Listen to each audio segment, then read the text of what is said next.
Hey everybody, welcome to Game Design on No Budget and No Stress. My name is Lawrence Mascia and I'm here from Goodnight Games. We're at Goodnight Games on all social media platforms and goodnightgames.com if you want to check out our work. But yeah, so I'm giving this talk as someone who's made games with pretty much no money and no resources, and we've gotten to publishing, we've gotten a whole bunch of sales, and we've done pretty good. On, having nothing to to start with. So I'm going to show you guys that here. So the first thing we got to kind of figure out is what do we want to do? So like what kind of core mechanics and what kind of platform do we want to put them on? So obviously it's like simple things. Like if we're going to make something that's touch based, well, obviously we're going to mobile. If we're making something that's very complex, we're probably going to PC. Like especially with a complex control scheme because a keyboard and mouse works really well. And then like consoles is can you use a controller with it? Like, does that make sense?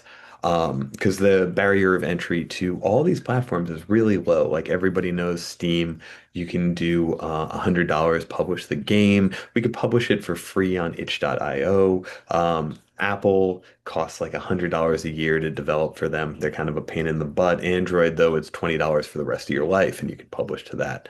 So it really just depends. Like, especially if we go board game or paper game, you can go to boardgamegeek.com. You can go to any of those resources. You can publish all this for free, like just the assets, and people will print it out or pay you to do it. So like it's really about what are we trying to make. Also to consider is like what is our skill level with this kind of stuff? Like are you just starting out? Is this a new thing? Like do you want to code but like you're new to it? So maybe we keep things light and small. Like the death of every project is trying to do a gigantic scope because like you set these very, very lofty goals, you're not going to get there. It's a very um good thing to make measurable goals and take small steps, like complete a few smaller games to move up to, say, an intermediate game, to move up to like an advanced game. You kind of build confidence in that, and then you can try out things where you haven't spent like, 5 years of your time to make this thing happen. So, like, if you're going to do something, you're going to get really precious about it,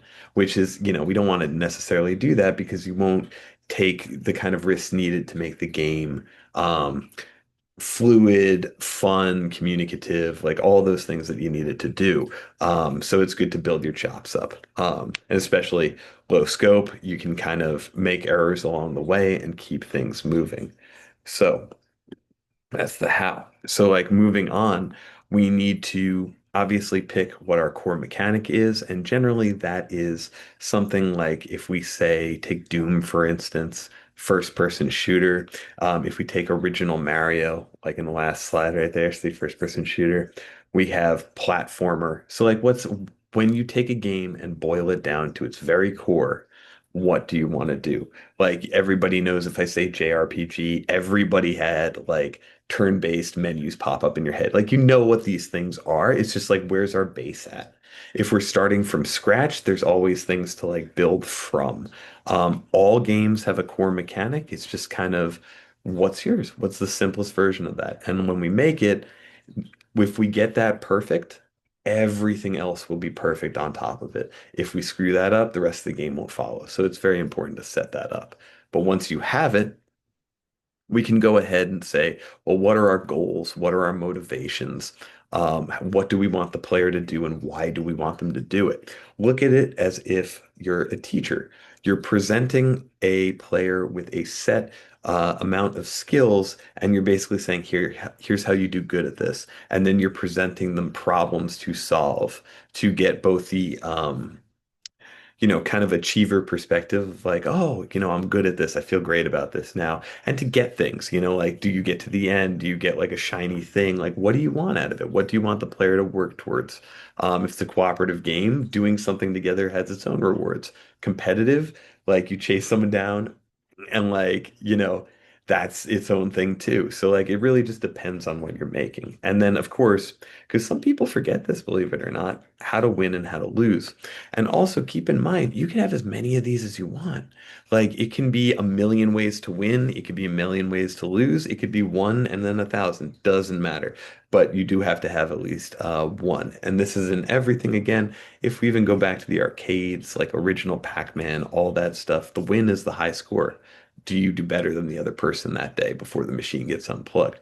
So all of that is very needed. And again, this is game dependent. Once you have that core mechanic and it feels okay, this is what you would go after. So like if we have Sonic, for instance, once we have him, like feeling good, going fast, like once that feels good, then what's a loop? What's the rings? The jumps, all that stuff. Once you get that nice, then we can add them like Lego bricks, really. So okay, let's keep going. So like with this, the big tip is fail early and fail often. You're going to be building new skills in game design, like you're going to be trying new things out. You're going to have to wear a lot of hats. It's like one of those things. If you're a coder, you're going to have to get used to doing your own art unless you have someone to do it. But like in the beginning, probably not. So it's like, you're trying out how to do blocks, models, textures, that sort of thing. And it's going to look, like maybe crappy at first, but that's why you keep doing it because you like build up to things. Like you try experiments in game design, you play them because like you are kind of your worst like critic and best friend in this process. Because if you make a game that you like to play, other people will like to play it, like by default. Um, so in order to do that, we just have to try stuff because it's like our skill level versus what we want to do. So how can we kind of like bridge that gap? You know what I mean? Because I'm not some nuclear physicist, coder wizard. Like I'm a guy with a fine art degree, but I've still put out a whole bunch of games with like code that really works. Like a lot of people would look at it and go, "Oh my God," but hey, it works. You know what I mean? So like try things out, keep it moving, and like you'll build up to it. So one of the big things with game design is we have a cycle, which is basically like you make a prototype. You test that prototype because the thing about it is you have to understand it, but if it's for people, they have to understand it. So you have to teach it in a way that they can understand without you there. Because you won't be able to be there all the time unless you're hosting like a local thing that you want to kind of teach and hold like those kind of roundtable things. Like if you're not going to be there, you have to teach it to them. So how are you doing that? We got to test it against people. We got to see how they play it. We got to see how they feel about it. Like, are they able to understand stuff? Is it able to hold their attention? Like all those things. Like, do you want them experiencing the emotions that you want them experiencing in the way you want them experiencing it? If not, obviously, we make little changes. That's why we get feedback. So then you can take that feedback. One of the things is you have your goals for the game, how you want it to be, and you listen to how people feel about it. Are we hitting those things? And is it like, like let's say we're doing some sort of like hardcore hack and slash game. You wouldn't test that on necessarily people that don't play those kind of games to get their feedback. You know what I mean? You would kind of cater it. So like not all feedback is good feedback. You take what makes sense to your design principles. But if something comes up more than once, then we really have to rethink it. You know what I mean? Like, and I'm not saying like, oh, it came out twice, but if you have like 10 people play it, maybe six people are like, then we got to revisit, we got to look at it. But depends how niche you want to get, really.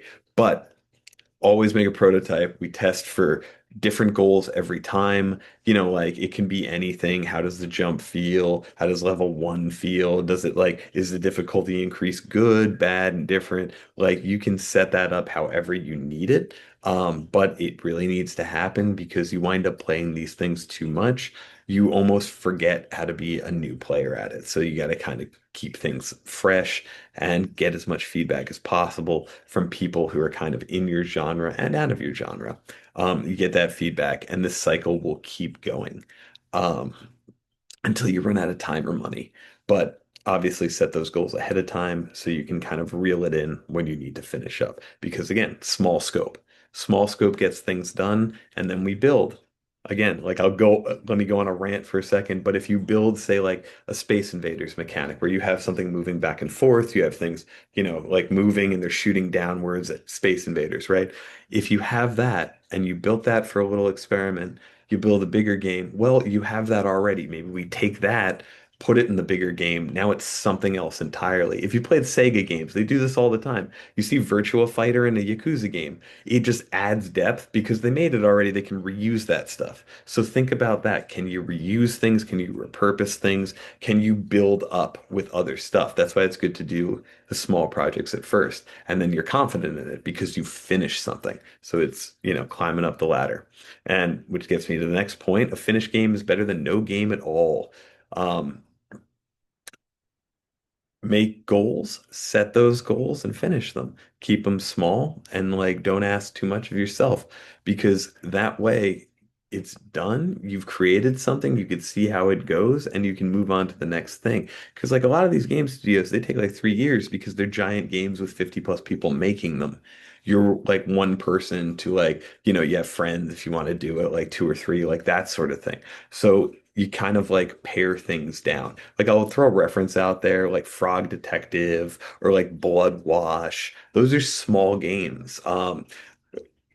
M. Dickey with the wrestling games, like Most Hated Game Developer. Like all those things are very small. Yet have had a huge amount of people play them and check them out because they kind of stay within scope. They're not trying to be too crazy. They're using what they have to build things.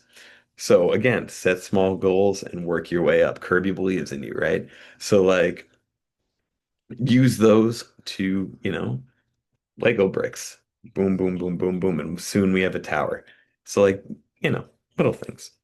So let's get to a little bit on the platforms. Again, it just depends on what your core mechanic is. Like obviously if we're doing touchscreen stuff, Apple or Android or like little kind of twitchy games, they work great on that. Depends, like again, we want to do more complex or we want to do maybe something else. Steam is a great platform. Epic Game Store. If you don't want to spend any money, itch.io. Publishers lurk on there. So if you do good on there, you can get funded through that. So like there's no reason to not put it kind of everywhere. And one of the nice things is depending on the platform you use, like I'll get into that next, but like you can publish to say like a PC and you could publish to say like a mobile phone with just like a couple modifications. It's not a huge deal anymore. To have to like rewrite things from scratch. Because when I started, it would be just this is what you use for this platform. You want to do something on this? That's it. Like, no, you got to learn something completely different. Here, if it's like Unreal, yeah, you could do all of them. It doesn't matter. So, a lot of these, why not all of them? Just depends on your budget and what you're going for.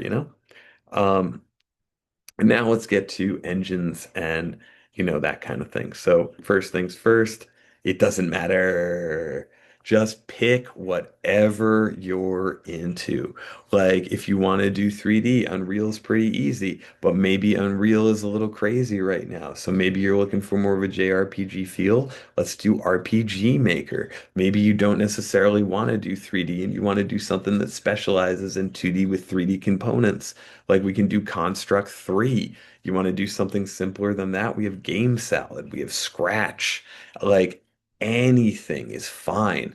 Like that's really what it is. A lot of these are free. Like you can learn Unreal for free. There's a lot of resources right now. Like you can definitely all these things. YouTube tutorials, everything. You can build the base very easily and you can get momentum going very easily, even if you're not necessarily like entrenched in code. The resources are out there for all of them. So like again, like there's Unreal, Unity I really wouldn't bother with because they've had a lot of trouble with their CEO and charging like crazy things and trying to do subscription models. It's weird out there. So like you could do Game Salad, Construct 3, again, Unreal. Like 3D software. You can use Blender. That's free as well. There's GIMP for Photoshop. There's Painter. There's DaVinci. All of those are free. You can make your sprites through there. There's Sprite database. Like you can get references on how to animate. Like all of it really doesn't matter. It's just that you pick one and you stick to it. And when you pick it, you just pick it based on like, let's say I was like, okay, I'm gonna do RPGs entirely. I like the JRPG system. I don't want to make too many changes. I want to be very story heavy. RPG Maker's right there. And then if it's like, oh, a lot of these do cost a subscription fee, except for say Unreal or something like that. So be aware of that. But like, um, you could just go to RPG Maker and you can start making that way. Boom, you already the main mechanics done. Like you're up and running. You could start going immediately. You download GIMP and then you start modifying sprites. Boom, you're done. Like that's really it. It's just commit to one and then make the best choice possible. If you want to do more of an open 3D game, then Unreal. It's free and it's there. The resources are huge. So you have all these places. It's just pick one. Anything you want. Just kind of think about that. You want to do a board game, obviously like we can think about like resources, finding people to play it. Like you could go to the local game shop and keep like getting people playing it. Then it's more about making up a packet and then mailing it to a publisher and they can send it to print for you. That is a thing. And again, you can post it on Board Game Geek. Like there's all of that. That's very readily available. Like please check that out if you're making a board game. But again, even that, it's just sticking to it. It's picking one that's the closest to what you need, gets you up and running the fastest, and like set your goals out. Do you want it to be versatile? Do you want to kind of like get very specialized on something? And then that'll help you make the decision right there. I'll be in the Q&A, so obviously like you can ask me what things apply to it, and we can kind of go and like figure it out. So no big deal. So let's keep it moving. So business wise, like if you want to keep it moving forward, anyone here can form an LLC. It's about 200 bucks online, depending on where you go to. Sometimes it's 100, things like that. And you can put it under a company name, so it doesn't have to be under yours. Um, and then once you have that, it's like getting the check mark on Twitter if you really want to. Going on TikTok more than likely, making clips every day, just kind of creating content and like putting it out there, but keeping kind of a spirit and algorithm to your work. Really, with this, it's about showing up, being in the right discords, talking to the right people, and just being around stuff. Like the more you can put it out there and the more you can make it easy to find, the fact of the matter is people will find it. Obviously, we got to make a game first. Make that first, everything is so much easier. But it's just about starting that up. Like I do have a few friends, like Shotgun Farmers, my friend Quasi. Again, he set up play tests where everyone would come just to have a big battle royale. And he would set these up for people to like talk about it, and then it worked. Like people were talking about it. So like you can go to a local game store, you can go to any of these events. You could just talk about content. Like you can make a TikTok, you can make an Instagram, you can make a Twitter, and you just put things out there, see how they do, modify the hashtags and keep things rotated. Like the key kind of thing here is if it's not interesting to you, it's not going to be interesting to anyone else. And also with it, can someone who does not know you understand and be able to anchor emotionally towards what you're putting out? If they can do that, you'll get someone that'll follow you. You can get a like, you can get that. But it's just really about community and putting things out there. Like the more you can post, the more you can do that, the better off you are. Even with, say, like if you're, like don't want to put yourself out there, just post the game, refresh the game, leave comments, just like leave screenshots where you can, kind of sneak things wherever you can, just as much as possible. So yeah. So where to go? Like, there's a lot of great things going on. Again, a video game con. You can really go to any conventions. You can get booths there if you want. This is like old school right now, this old photo. But like there's play crafting. You can get on their Discord. They have events. The IGDA has events. Obviously, Hunter College hosting us has events. NYU Game Lab has events. Like, get out there, talk to people. One of the nice things about this is a lot of people are very into making games and they want to make things with other people. So you can like, share secrets, you can talk about stuff, you can like kind of like show your stuff, get it seen, and like it's nice. You know what I mean? You learn stuff. So start joining Discords, start going to events when they're out there. And like if people are streaming or things like that, hop on there, like talk. That'll get you, more knowledge, more information, and it's very low value because everybody's pretty chill. So like you can, like overshare whatever you want. You know what I mean? Like everybody's cool. So like keep that in mind. So with that, that's been the presentation. Thank you for coming. Obviously, I'll be right here for any questions, comments, and concerns. But thanks for coming. I'm Lawrence Mascia with Goodnight Games. So yeah, cool. Thanks, guys.